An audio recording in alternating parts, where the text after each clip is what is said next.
This is Keys to the Shop, episode number 15. What to do if you're not advancing.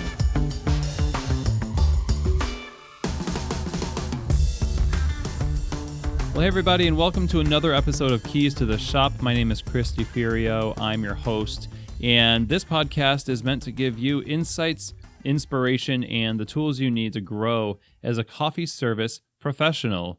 And today we are continuing our subject from last week's discussion on advancement. But this time we're asking the question, what if you don't advance? What do you do next? How do you communicate with your boss and your coworkers? What can you do to find the next right step for you in your career? Well, you're in luck because I got to meet up with my good friend Anne Nylander while at Coffee Fest in Nashville this past weekend, and we got her advice on this very subject. Anne has been a leader in the world of specialty coffee retail for 11 years now. And she started at Joe, the Art of Coffee in New York as a store manager. She was the founder, president, and lead consultant at TampTamp, a coffee consulting group in New York City. She was on the Barista Guild of America's Executive Council and was the SCAA's membership coordinator. Anne was also one of the managers at Starbucks Reserve Roastery and Tasting Room in Seattle. And most recently, Anne has launched her own website, annnylander.com, which is home to her expert consulting services and her excellent training webinars. In this discussion, Anne just really brought out a lot of critical insights that are going to definitely help you navigate how to move on from where you are and how to pursue that next step in your career. So I'm going to take you right to my interview now with Anne Nylander of annfnylander.com. All right. Well, we are here on episode 15 with Anne Nylander. Welcome, Anne, to the show. Hello. Thanks for having me. We're at Coffee Fest in Nashville outside the convention center. So we're set up on a trash can right now. It's very classy. Absolutely. Yeah, we're sort of on display. We're really here to talk about a really important subject. Anne and I have been discussing the last episode and some of her thoughts on advancement as baristas are concerned. And what we want to cover and what Anne brought up would be a good part 2 to episode 14 would be talking about what happens when you don't get promoted, or kind of what we alluded to at the end of the episode, like sometimes things don't work out. We want to detail that. But we've got a really bright mind here in the show with Anne, so I want to kind of get started and say, what do you think about when you think about advancing as a barista? Well, first of all, thanks again for having me. You are quite welcome. And I think a lot of the topics that you covered in the last episode really kind of touch on basically the core of really being a coffee professional. And those things really are the things you do have to work on, making sure that you're focusing on your own goals, setting them going forward, and pursuing them in a really kind of you are a far more methodical doer of things than I would say I am. But I think also everyone has their own personal style. So in terms of kind of that goal setting, you alluded to the fact that you have a goal every day and then you reevaluate those goals. I'm kind of more of a, how does it feel day to day? Does it feel like it's the right thing to be doing? And so, in my experience, that's been really the core. Sometimes I still make decisions just based on how my gut feels. And I think that that's a really valuable thing for people to start reflecting on. I think that we have a lot of intuition that is right more often than we think. And yeah, maybe I overanalyze things too much, but I totally I've been known to overthink stuff too. So yeah, well, when we're weighing our shots and we're getting the TDS of coffees and things, we want to do that with our decisions too. Probably it bleeds over. Yes, exactly. Yeah. So yeah, I mean, you have such a rich past in management and retail. 11 years in the specialty coffee retail world. And one of the biggest retail jobs that you had was at the Starbucks Reserve and Roastery and Tasting Room in Seattle. And imagine a lot of that experience is what you reference in your consulting work. So I wonder if you could describe some of what you have taken from your experience with Starbucks and how it influences how you train and how you consult today. Sure. Well, I would say the first thing that I took, it was actually when I even started with the company, I just went through an immersion process just to get introduced to the company culture and their values. And their training program was some of the best I've ever seen. And their training is really focused on service and hospitality, which kind of is obvious, right? But the biggest thing I learned, I kind of had an aha moment when I was retraining there, was that you can always use service and hospitality in all of your communications, always, meaning not just to employee to customer, but also customer or employee to employee, and also employee to manager. Nice. And using those same models, just the same service recovery model or interaction models, whatever they may be, actually will kind of improve your own relationship with a supervisor or your peers. So I don't know why. I've always been really passionate about customer service, but there was something that clicked in my brain at that moment. And one of my coworkers joked with me. He's like, "Yeah, but my wife knows, so I can't use it with her." Oh no. So be careful. Don't use it all the time with everyone. Yeah, if you might have secret knowledge and others might know, so be careful. Yeah. So like service recovery model for life. Exactly. Yeah. Yep. Mm-hmm. It's funny how a lot of things in life are just common sense, and it bleeds over into our professional work. Yeah. Like I love the idea that everything that we do, business or otherwise, is just based in relationships. Yes. Different tiers of importance in our lives. And so it makes sense that it's kind of related. And speaking of relationships, that relationship between boss and employee, the one where you want to do good by your boss, you are a boss at Starbucks, and I imagine there is a lot of people who are looking to advance, and not everybody got to advance. Yeah. Before we talk about things that you should do if you don't get that promotion that you're looking for, I wonder if you could tell us an example of maybe reasons why under your management somebody might not have advanced. Well, so there was a lot. I mean, I think the biggest challenge at the Roastery in Seattle was that we had 150 employees in one store, and there were 8 management positions. So in terms of just thinking about the progression for advancement, it was very small. And also all of the people who worked at that store were extremely talented. These were high-level, high-performing employees before they even arrived. So it was a really tricky thing. It was hard to make those decisions. The biggest thing that when I look for people on my team, there's a couple things. The first one is, do you have a passion for people first? The second is, can you bring people along with you, meaning your team? Do you do that already while you're in your role? That's interesting. That's a pretty cool trait to have. Mm-hmm.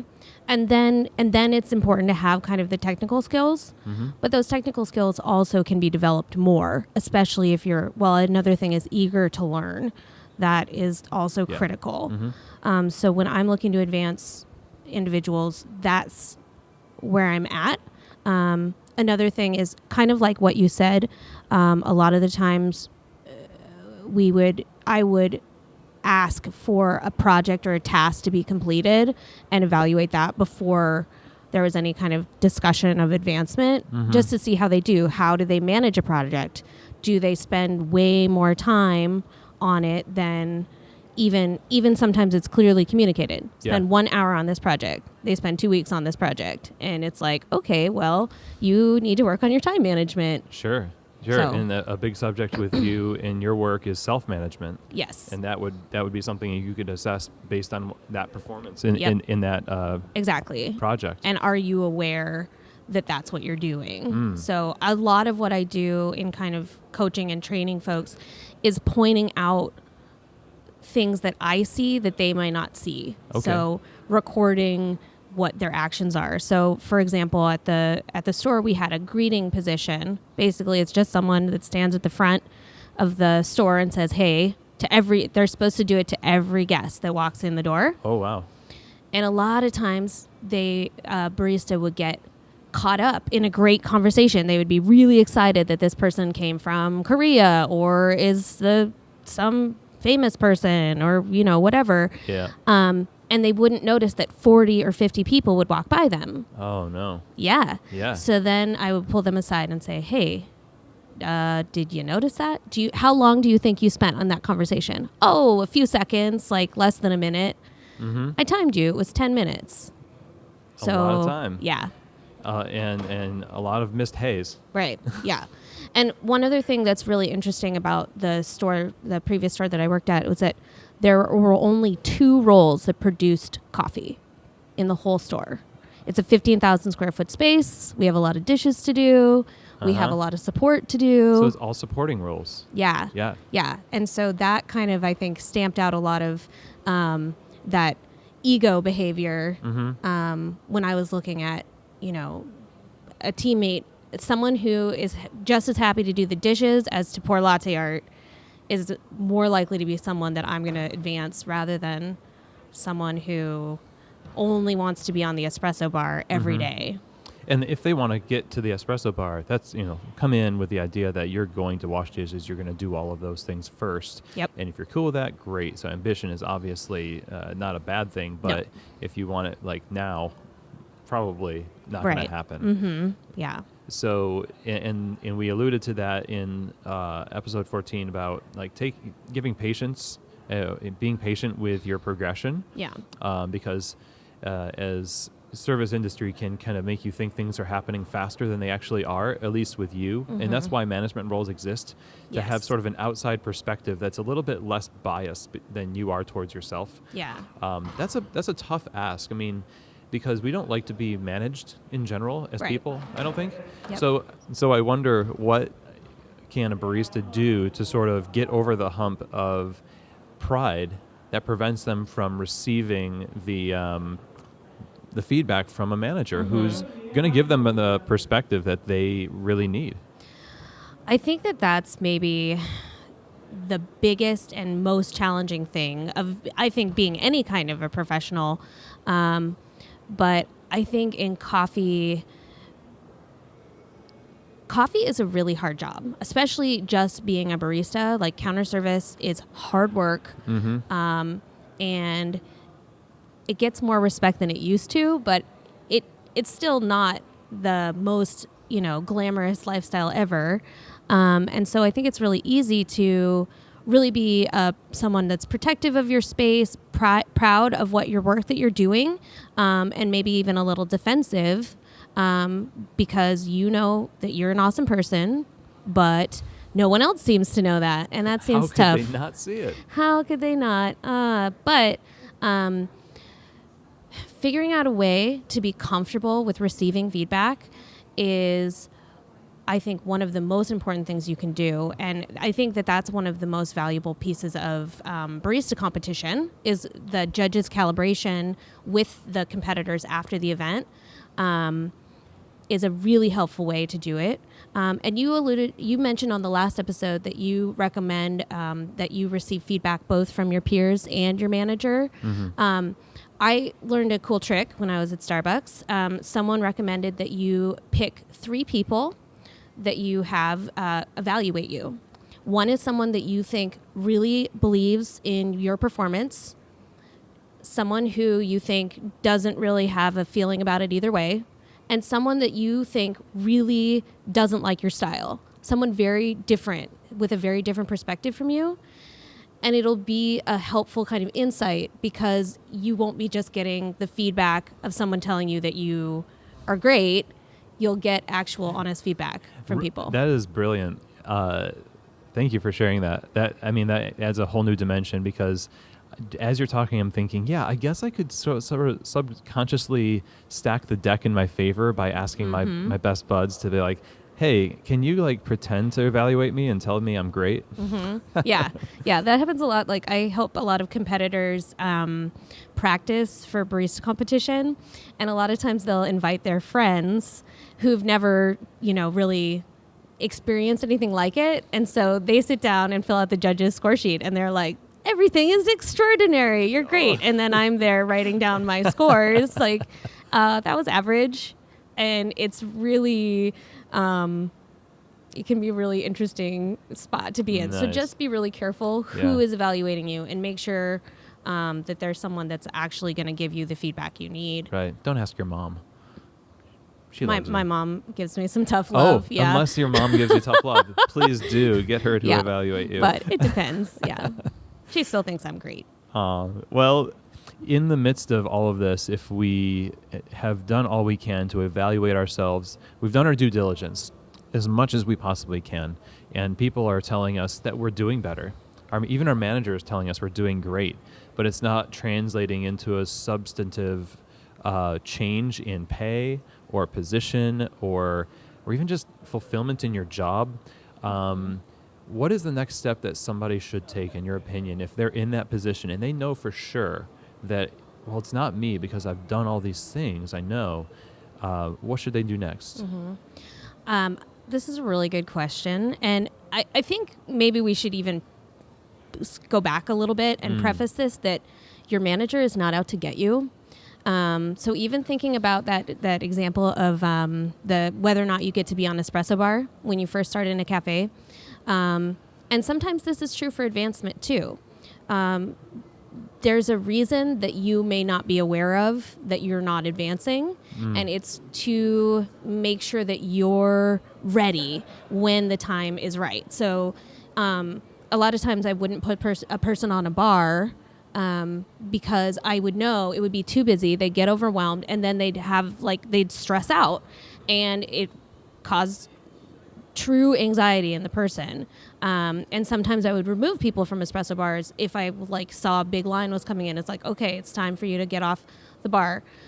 With management, with a promotion into management, you can't do that. You can't take a day off from managing. And so it's really important to be ready. But despite all that, sometimes those things really never come. And that's when it's really time to kind of think about where you are within your role, and also where you want to go long term. And kind of, I would say the first thing to do is just to start talking to more people, because I think we have a really inviting coffee community in general, and just seeking advice, just getting the gut check of like, hey, this is what's happening at my work. Is that okay? Like, is that what it should be? Yeah. Is that normal? Yeah. Or, especially someone who might not work for your company, but knows you and can kind of work through the scenarios, the conversations that you're having with your boss, about the kind of dream deferred, and figuring out if it's really a deferment or if it's a permanent no. Which sometimes it is, and it's hard to read between the lines. It can be a kind of a political conversation rather than an actual performance conversation. Sure. And I've been both the deliverer and the recipient of this kind of news. And it can be really tough. It can be really hard to tell. It can be like, they're saying, oh yeah, next week it's going to change. We're going to do this thing. And you're like, okay, I can wait a week. And then it's 2 weeks, and then it's 3 weeks, and then it's a year. And you're like, so about that thing. Right. Fast on the promises, not on the follow through. But having someone kind of in your corner, and I would say not a coworker, because it's really, this is a zone where it's not a good idea to kind of take your coworkers and have them gang up on your behalf for a promotion. That's not so wise. But having a friend or an ally, just that you can bounce the ideas off of and see what's the right thing and what's next. Because sometimes it's hard to tell. Someone once told me it's like being in a muddy bucket, and you don't know what you're going to do because of this situation. Mm-hmm. And so you need more and more people to add water to your bucket so the water gets more clear. That's a good metaphor. Mm-hmm. I like that. I'm a big fan of metaphors. Yeah. So let's say that you find out that it is normal for this to happen. Mm-hmm. And I think that in a lot of cases, that's really what's happening. Mm-hmm. Of course, not in everyone. Networking with other baristas in the coffee community is so key, like you said, because, you know, people talk about this at like barista camp. They get this experience where they talk to other baristas and they find out that, yeah, I used to think it was terrible that my shop didn't use this particular like brew method, but now I realize that everybody's shop is kind of like hamstrung by the same things, you know, Right. financially or whatever. Mm-hmm. So it could be financial, it could be circumstantial, like it's no positions open. But then it could be those political things. Mm-hmm. And how do you tell the difference? What are some signs that you should look for that, okay, it's not normal? So I think some of the signs are, the biggest thing I think is kind of keeping a pulse on your relationship with your supervisor and noticing if things change, meaning at first you were really close or you got a really good review, you know, when you first started, everybody was happy. And then something changes and all of a sudden you can't talk to your boss anymore. They're not as available as they used to be. Or suddenly your schedule changes really dramatically. It's like you were scheduled a really balanced schedule and all of a sudden all you're doing is closing and maybe working only in a role that's much more work. Those are signs that something's going on that is maybe beyond your control. And it can be for so many reasons. It isn't necessarily that you are bad. It isn't sometimes, in my experience, a lot of times I've been in these kind of positions because I was too good. I worked too much, too hard, and it was seen as a threat or a challenge to a manager because I'm making them look bad by working over and around them. Which to me, it was like, well, I'm just trying to, you know, be the most efficient I can be and produce all the stuff that you told me you wanted me to produce. So, you know, your boss's boss's boss asked me a question and I answered and, oh, I'm not supposed to do that. I'm supposed to go, you know, through the appropriate channels. So all those things can happen. Sometimes it is because something's not right, but sometimes it's also just a culture fit. You know, it's whether or not it feels good. It feels right. You feel like you're part of this team. And if you don't feel like, well, if they don't feel like you're part of the team, they can make moves to, you know, move you. So notice if you're the loner, you know, if you're the odd man out in the company, that is another good indicator that maybe it's time to do something else. Should you talk to your boss about it, like straight up, like go to them and ask them about what you're noticing? I think so. I think that's a tricky conversation to have. So be very careful. I would recommend writing it and maybe even practicing it with someone else before you have that conversation. Because you might have an idea in your mind of how that conversation will go, and I can almost guarantee that it will not go the way that you have planned in your mind. Well, especially because you are having problems Right. with them right now, so it's already kind of strained for an unknown reason. Yeah. So that's great advice. Yeah. And now you're in this place of having to decide, is it really important to decide whether it's malicious, or is it more important to decide that it's something that you don't want to deal with, be it malicious or incompetent? Yeah, exactly. I mean, I think really the decision is not about the boss. It's about you. So it's the question is looking within yourself and saying, you know, is it worth the runaround? Is it worth the decisions? Is it worth whatever challenges are going on, because you know that ultimately you're going to reach your goal and this is the best way to get there? Or is there an opportunity to explore goals in a different way that maybe you hadn't thought about before? And your manager can't read your mind. So I try to read my employees' minds. I know. I try to too, but sometimes you're just really surprised with what they come up with. And so it's really helpful even from the beginning, before a relationship turns bad, to communicate to your manager what your goals are and then keep checking in on those goals with them. And if eventually you're like, hey, I think that I've hit this goal and I'm ready for my next step, can you help me?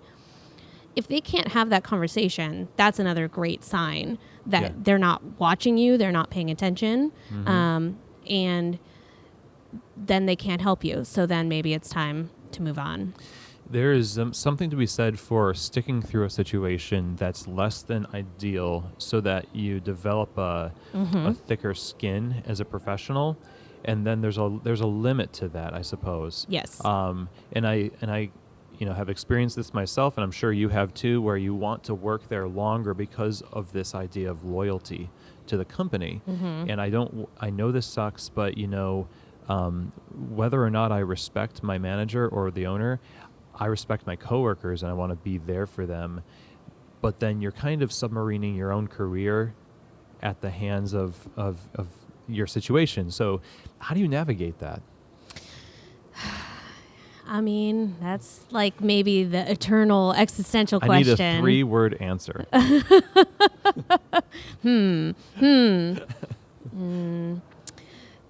Pace, proximity, and positioning? No, wait. No. Gosh. Okay, that's latte art. No, okay.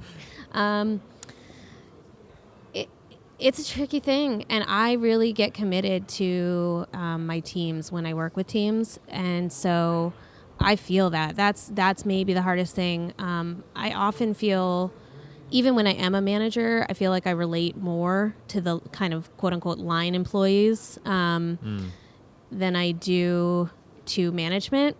And maybe it's because I've been there so much. I've been in that position. And so I think I have a tendency to kind of do that to myself, or also undervalue myself and my own expertise. On the flip side of that, it's also really important not to inflate your ego and go too far in the other direction of, I'm so awesome, I'm too good for this. I had a really funny conversation at Starbucks. One of the baristas once turned to me and said, I am too old for this. I am too old to be working this espresso bar, this line. What? I turned around and I said, I am literally 10 years older than you, and I'm still here. So you're still here. Boo. Word up. Oh my gosh. Yeah. I suppose it could also be ego to stay because you feel that without you, the place Correct. would burn down. Yeah. Right. So it's kind of misguided sense of loyalty, and not to be super pragmatic about it, but as a manager, sometimes you really have to go into that pragmatic mode where you're just like, okay, turnover is a thing. We're just going to keep hiring people. Not that we don't value individuals, but you can't just have this deep heart to heart with every single person you're hiring or managing. You invest into relationships for sure, but you do have to be a little bit pragmatic about it, and the place is going to survive without you. Yes. If you're thinking that if you leave, just watch this place, they're not going to be in business, they're not going to do pour-overs the way I do pour-overs, and they probably will. So probably dispel that from your head. Would you agree with that? Oh, yeah. Yeah, 100%. I'm guilty of thinking that myself. Oh, yeah. In several positions. I think so, too. It's hard. Now, management is being discussed now as sort of outside of this decision-making topic, but managers still need to make decisions about where they work as well. Oh, yeah. Right? Yeah. Assistant managers, whatever the title is. If you're an authority in coffee, chances are you want a career in coffee of some kind, or else you wouldn't have pursued it. Is there a difference between how to deal with things as a barista with advancement between baristas and managers? Yeah, I think so. I mean, I think that as you progress in that environment into like a retail management role, the transition from technical skill to people skills is really big. There's a few technical things you have to learn. You have to learn how to do costing and inventorying and writing a schedule. But those are kind of minimal. And the big thing you have to do is figure out how to interact with all those people on your team, and how to guide them and foster them. And so, first of all, that's the big thing to work on, I think, when you are a manager. And then at Starbucks, we had a thing called managing up, which is being able to provide feedback to your leaders and have that conversation with them. It's kind of like a 360 review, but always, like all the time, and making sure that you're a good communicator between your team that is working for you and your leaders who are, setting the expectations, setting the goals, sometimes changing the goals midstream, because that's fun, and kind of being that ambassador a little bit in between. So when a manager is thinking about their career, it is a tricky place. And, one thing I think is a lot of people start in the coffee business as a barista or as a small role, maybe a production in a roasting company, and then they get an internal promotion. And a lot of times there isn't management training per se. It's like, okay, now you're a manager, write a schedule, order stuff. You're in charge of these people. Go. That's what you do. And that's a little tricky. That's a tricky spot to be in, because you then suddenly have 15 people asking you for time off, asking you for a promotion, asking, when's the next opportunity that I can do this, this, and this. Yeah. And being able to successfully and kind of diplomatically manage those questions is really important. And so if someone's in that role, I think it's really valuable to actually invest some time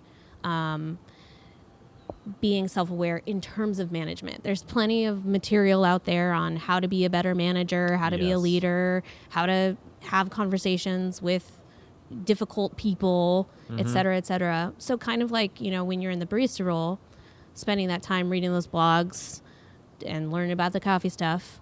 In the management role, you should do the same thing. Absolutely. I think there's truth in the statement that management is one of the ultimate positions of leadership in the cafe, because of the rapport you build on the line with people and the proximity you have to the people making the decisions for the product's quality and the hospitality and everything else. And we like to separate leadership and management and speak when people speak about it. Like, managers are all about the numbers and leaders are setting vision, and it's all in the same kind of ball of wax, in my opinion.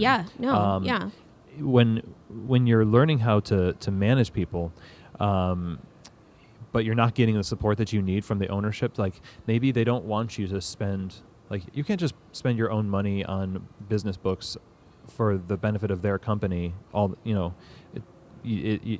some point you have to get the manager or the owners on your side to support that role.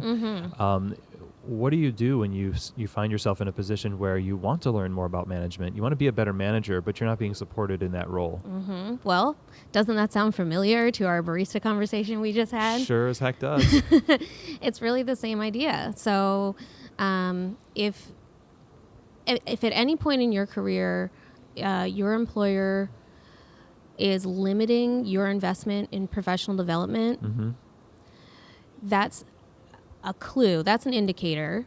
Sometimes it's not for lack of will. It's for lack of resources. It's for they need you to be present in the store, so they can't, send you to a training if you, say you really want to go to like a one-day workshop on whatever, and they can't schedule it. That's one thing. If they can't schedule like 6 of them, that's another thing. So keeping that in mind, because you don't always get everything you ever desire. And I'm like the biggest, I want to go to all the things all the time. And I love it when other people want to pay for it for me to go. But I don't always get to do that. So keeping that in mind, you also have to be in the space. So sometimes it's like, oh, I want to go to a trade show and then to barista camp and then I want to compete. And it's like, well, when are you going to be managing the cafe that is paying your salary? So keeping that in mind too, and really working with your manager to say, hey, let's say in the next year, what are some goals you have for me to become a better leader? Mm-hmm. What are some goals that I can work on? And how can we make a plan? What's the map for my professional development for this year? Okay. What are we going to do? That's great. And I would also echo the idea of being there on the floor, having present leadership in your cafe changes you in the ways that books talk about that you can't experience unless you're doing it. Mm-hmm. And every chapter of every leadership book you read probably takes about, 6 months of working on that thing. Mm-hmm. You already have probably so much truth about leadership and management that you haven't yet applied to your career, your professional life, but consuming so much information becomes like this almost a bad habit. Yeah. I got a lot of books that I haven't read, mm-hmm. Mm-hmm. but I feel smarter for having them, mm-hmm. for sure. Yeah.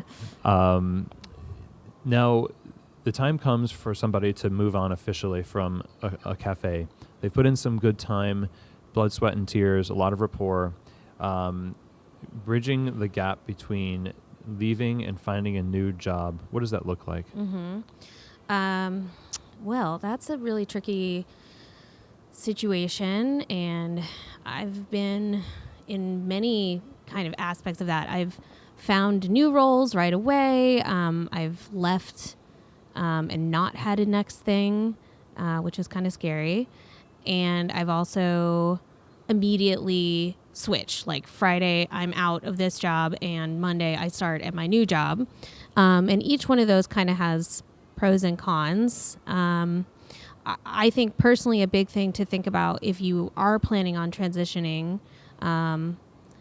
first and foremost is think about your financial plan, which I think a lot of coffee professionals don't spend enough time thinking about, whether or not they'll be able to pay their rent next month if they quit their job. Yeah. They just think about that they are annoyed with their boss and walk out the door. A lot of baristas don't even know what they actually make per year. Mm-hmm. Yeah. So sit down, calculate some stuff, think about it. And if you want to take the time off, plan and save so that you can do that. Or if you're planning on immediately transitioning to another position, I think one of the biggest mistakes that people make when they're young in this industry is burning their bridges. I think the biggest thing you can do, the noblest thing you can do, is have a diplomatic goodbye. You put your notice in writing. You thank them for your time, their time, and your opportunity, because regardless of how things ended, you learned something from that role. You might not even appreciate it now, but you probably will later. Oh, I really learned something from this, role I was in that I just couldn't stand.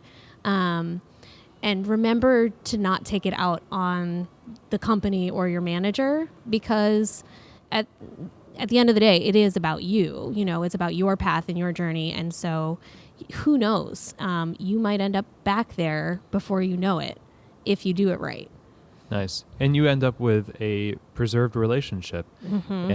And that's probably the best position you could be in, is having more friends than enemies in this business. Yeah. Because it's a small community. Yeah, that's what I was going to say. Is like, we're like a small town.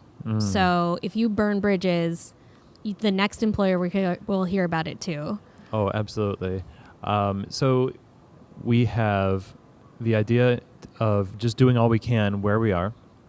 As a barista or a manager, communication with your boss, communication with your coworkers, and honest communication with yourself.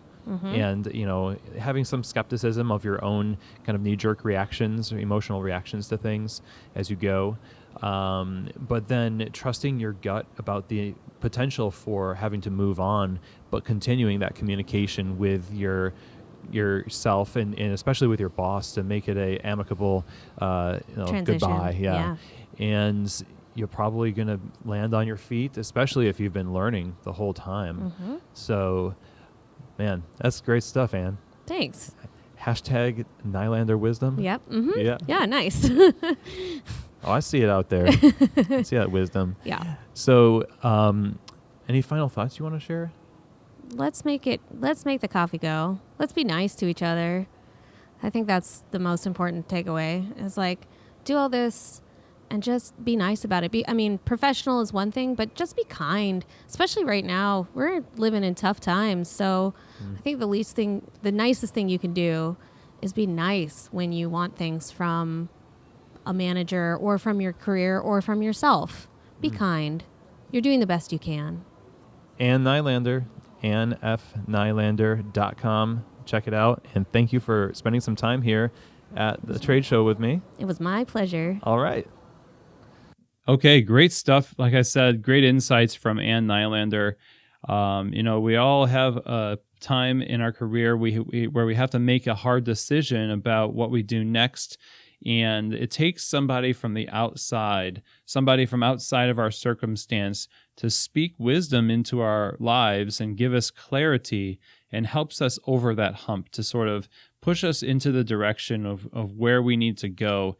I know that's happened for me several times in my career, and it's my hope that what Anne shared in this episode has done that for some of you who needed to hear it. And encourage you to re-listen to this episode. There's so much to get out of it. And again, thank you, Anne, for your time and your wisdom that you shared with us today. It was very helpful and super interesting. So thanks again. The show notes for this episode are going to be available on the website at keystotheshop.com under the resources tab. And in the show description on iTunes, you can also find links to Anne's website, AnneFNylander.com, where she has just a bunch of resources that will help you in your career in coffee, as well as you should definitely look into her webinars that she is putting on this year. She's putting so much energy into those things and just so dense with great content. You won't be sorry for looking into them. And if you want to reach out to me, I'm Chris at keystotheshop.com. That's my email. Just send me a note if you have any questions or comments. And, if you want to help the show gain some visibility, and do us a favor, go to the iTunes podcast section where our show lives and give us a rating or review. Really appreciate all of you who have already done so. Just takes a few short minutes, means a lot to me, and it definitely helps out. Well, that's it for this week, everyone, and thanks for joining me. And like Anne said at the end of our episode, one of the best things that we can remember, let's make the coffee and let's be nice about it. Do you know that little bit of wisdom plus all of what Anne shared with us today? They're all keys to the shop.